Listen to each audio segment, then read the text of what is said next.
Hi everyone, welcome to Poetry High Podcast, where we uncover all that is wonderful about poetry and just vibe. So grab a coffee, a cup of tea, or a blunt and settle in for a cozy dive into the world of poetry. I'm your host, Madeline Fisher, and this is Poetry High Podcast.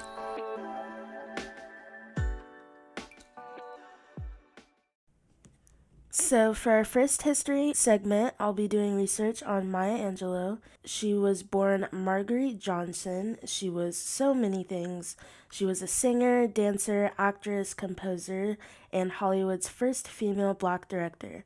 And she became most famous as a writer, editor, essayist, playwright, and poet. I think it's really cool that she branched out in so many directions, including a civil rights activist. She worked with MLK and Malcolm X. She also served on 2 presidential committees. That's a lot, and it's amazing that she was able to greatly impact the world in so many different ways. I think definitely as a poet and just wanting to be able to reach people, being able to have multiple avenues to be able to do so, that's definitely a big goal. Although I'll never serve on a presidential committee, there's some other ways that I definitely want to do to be able to get more involved. Obviously, I think pretty much everyone has heard of I Know Why the Caged Bird Sings, whether you heard it in school or somewhere else.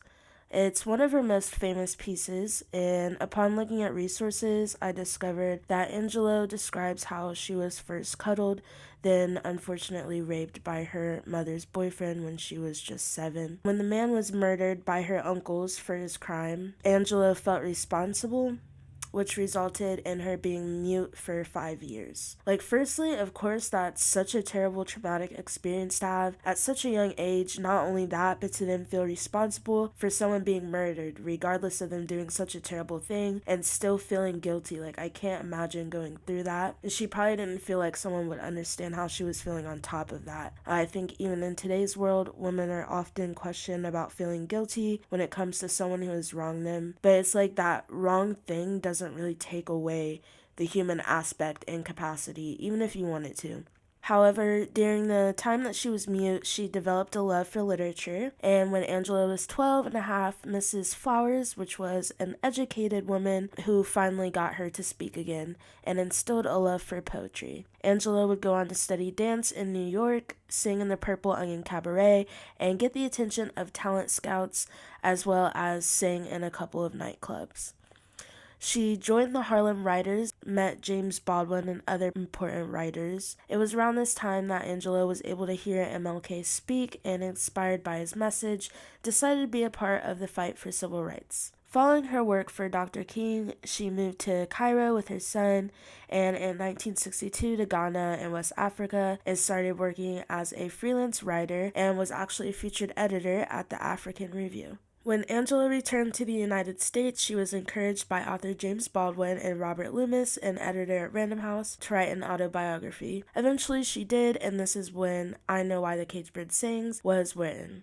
It won immediate success and was nominated for a National Book Award. She would go on to release many books following that, including one that goes deeper into her journey and her acting and writing. She would go on to write and publish many poems, yet Just Give Me a Cool Drink of Water 'Fore I Die was published in 1971 and was nominated for a Pulitzer Prize in 1972. As Angelou wrote her autobiographies and poems, she continued her career in film and television. She was the first Black woman to have a screenplay, Georgia, Georgia, which was produced in 1972.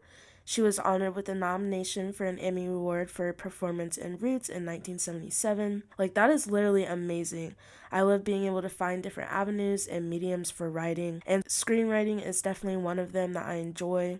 Angelou helped adapt her book, I Know Why the Caged Bird Sings, for a television movie of the same name.